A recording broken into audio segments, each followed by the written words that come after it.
പ്രധാനമന്ത്രിയുടെ ഓഫീസിൽ Covid protocol പ്രഖ്യാപിച്ചു. രാജ്യത്തെ കോവിഡ് രോഗികളുടെ എണ്ണം 7121 ഉയർന്ന സാഹചര്യത്തിലാണ് തീരുമാനം. പ്രധാനമന്ത്രിയുടെ ഓഫീസിലെത്തുന്ന കേന്ദ്രമന്ത്രിമാരുൾപ്പെടെ എല്ലാവർക്കും കോവിഡ് പ്രോട്ടോകോൾ ബാധകമായിരിക്കും. ശരത് ലാൽ ചേരുന്നു വിവരങ്ങളുമായി. ശരത്, ഒരു തുടക്കമായി പ്രധാനമന്ത്രിയുടെ ഓഫീസിൽ കോവിഡ് പ്രോട്ടോകോൾ പ്രഖ്യാപിക്കുന്നു എന്ന് വേണമോ മനസ്സിലാക്കാൻ? ഇത് താഴെ തലങ്ങളിലേക്ക് വ്യാപിപ്പിക്കുമോ?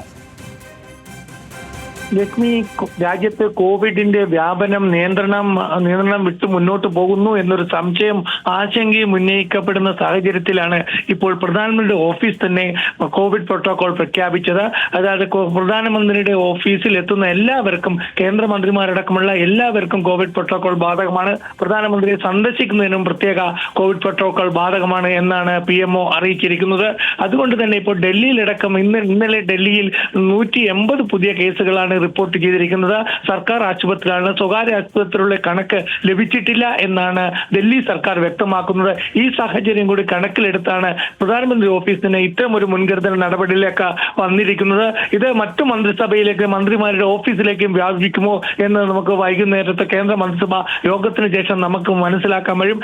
കേന്ദ്ര മന്ത്രിസഭാ യോഗത്തിൽ കോവിഡ് വ്യാപനം ഒരു ചർച്ചാ വിഷയമാണ് എന്നാണ് അജണ്ടയാണെന്ന് നമുക്ക് അറിയാൻ കഴിയുന്നത് ലക്ഷ്മി. അതുപോലെ തന്നെ കേരളത്തിലും കോവിഡ് കുതിച്ചുയരുന്നു എന്ന് വേണം പറയാൻ. ഇന്നലെ തന്നെ 3 മരണമാണ് കേരളത്തിൽ റിപ്പോർട്ട് ചെയ്തിരിക്കുന്നത്. 170ഓളം പുതിയ കേസുകൾ ഇന്നലെ മാത്രം കേരളത്തിൽ റിപ്പോർട്ട് ചെയ്യുന്നു കേന്ദ്ര ആരോഗ്യ മന്ത്രാലയം പുറത്തിറക്കിയ വാർത്താക്കുറിപ്പിൽ വ്യക്തമാക്കിയിട്ടുണ്ട്.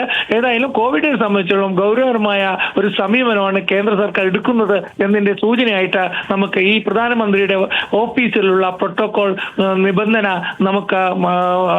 നിബന്ധന കൊണ്ട് നമുക്ക് മനസ്സിലാക്കാൻ കഴിയും. ഏതായാലും പ്രധാനമന്ത്രി ഓഫീസ് വെച്ച ഈ പ്രോട്ടോകോൾ നിബന്ധനകൾ എല്ലാ കേന്ദ്രമന്ത്രിമാരുടെയും സംസ്ഥാന മുഖ്യമന്ത്രിമാരുടെയും ഓഫീസുകളിലേക്ക് അല്ലെങ്കിൽ ഓഫീസിലേക്ക് മാറി അല്ലെങ്കിൽ ഓഫീസിലേക്ക് പോലും ഉൾപ്പെടുത്തുമോ എന്ന കാര്യം നമുക്ക് വൈകുന്നേരം കൂടി മനസ്സിലാക്കാൻ പറ്റും ലക്ഷ്മി.